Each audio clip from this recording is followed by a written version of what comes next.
Dear parents, I've chatted with some of you to understand what topics you would like discussed during storytelling. Some of you have shared with me that you would like to discuss body safety.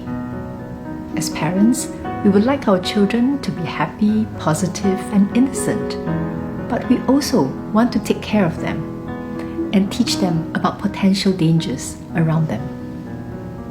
I have come across this book. It's called Jun and the Octopus.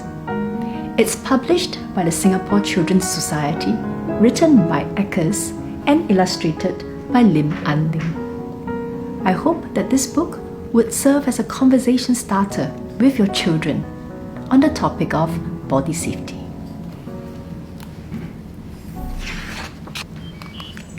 Jun sat on his favorite rock on the beach, watching his friends play in the sea. They were splashing in the water, diving through the rushing waves, swimming far out to where the corals grew. But Jun was sad because he could not join them. He could not swim.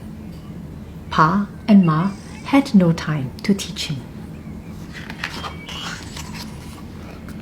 Ma had to look after baby An, cook, sweep, clean, fetch water, and do so many other things around the house.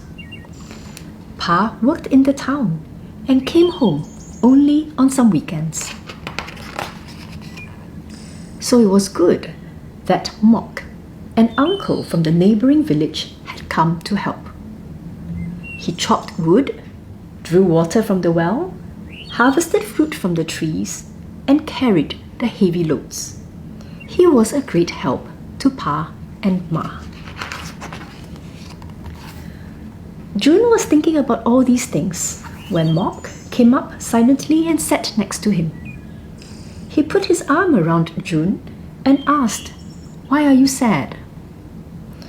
Jun was quiet for a very long time before whispering, "I cannot swim."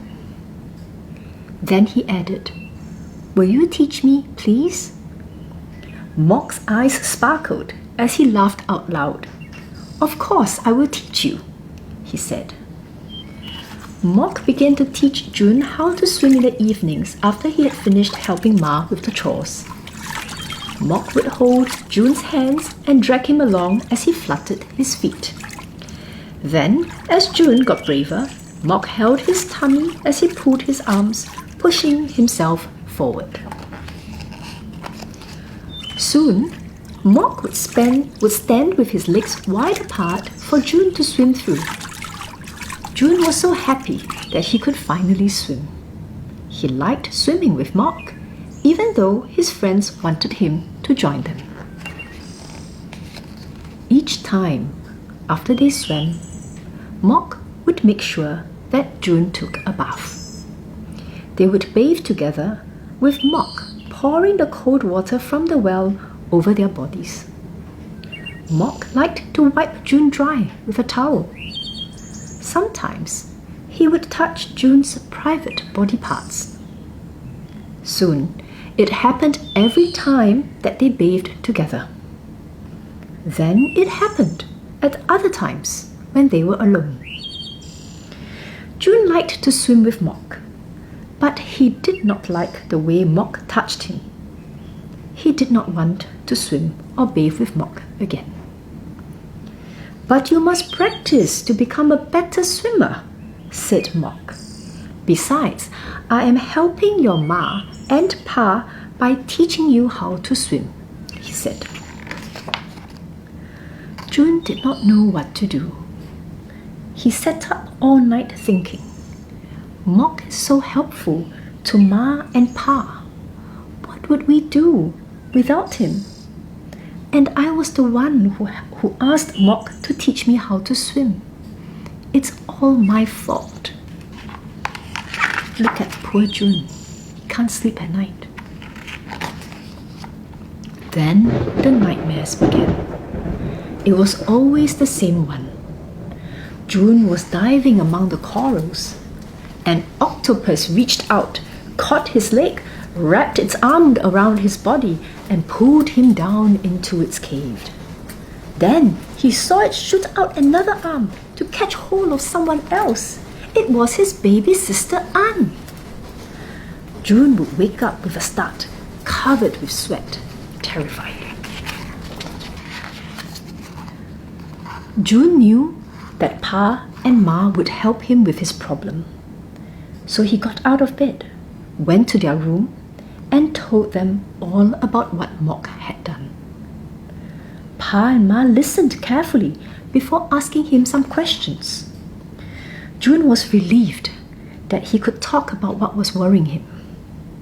Then Ma held him tightly in her arms until he fell sound asleep. Jun woke up to a bright, breezy morning. He slipped out of bed, stretched, and looked out of the window. A crowd of villagers had gathered on the beach. Pa and Mok were among them. He saw Mok being led into a boat. A few men went in after him, and they pushed off from the shore. Ma, carrying Anne, came and stood next to Jun. "I'm glad you told us about Mok," said Ma. "You are a brave boy." She put her arm around her son as they stood watching the boat sail away. "It is not your fault. And remember, we will always love you," she said when the boat had disappeared over the horizon. One morning, a few days later, Jun sat on his favorite rock on the beach and gazed at the blue sea where the corals grew. He thought about Ma, Pa, An, Mok, and himself. He thought about what had happened. He knew he had done the right thing. But who would help Ma and Pa now that Mok had gone? It was when the sun was high in the sky that he decided that he could help. He would sweep, wash the plates, and play with An. He would stack the wood Pa chopped and put the plucked fruit into baskets. Yes, he would help with all these things, thought Jun as he stood up on the rock. He saw the village children playing in the sea. They were splashing in the water, diving through the rushing waves, swimming to the reef where the corals grew. They waved and called out to him. Jun waved back, jumped off the rock, and ran to swim with his friends. The end.